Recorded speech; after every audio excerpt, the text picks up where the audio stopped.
If someone asks me what my favorite type of book to read is, it is this one. Everything about this. This was 5 stars. Direbound by Sable Sorensen is a new indie fantasy romance following our main female character, Meryn Cooper, who essentially is forced to compete in these bonding trials where people will try and bond with a dire wolf. The deadly competition, people risk their lives, not everyone makes it out, but she's doing it because her sister was kidnapped. And the whole purpose and reason for doing anything is for her sister. That is her driving force. So she is just trying to survive in this world where many people are out to get her, and she doesn't even want to be there. She doesn't. She is just a girl. Now, this was absolutely everything. From the first 100 pages, I knew it was going to be a 5 stars. It just honestly blew me away, and I think this is a debut book. Shout out to Bessie Bailey, because she's the one who got me onto this and told me that I needed to read this and that I would love this, and she was not wrong.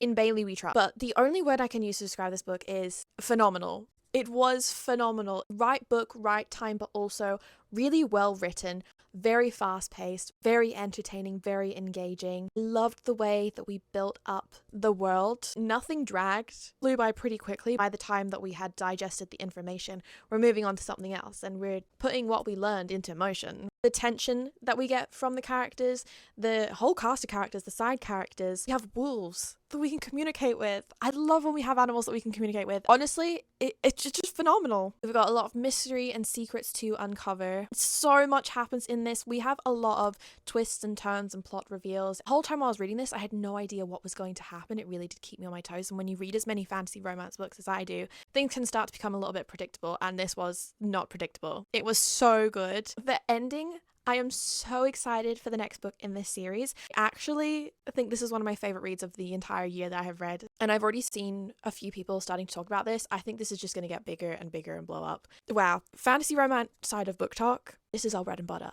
I'm pretty sure we're supposed to get the next one this year in 2025. So the authors are moving quite quickly with it. It's also one where I would recommend going in completely blind for the best reading experience. Like, I wouldn't even read the back of the book or the blurb or anything.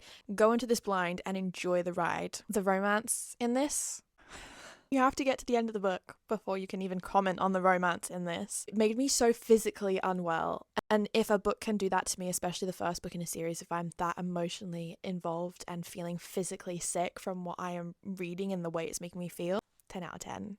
10 out of 10. So if you've had this book on your TBR, this is your sign to go and pick it up immediately because you won't be disappointed.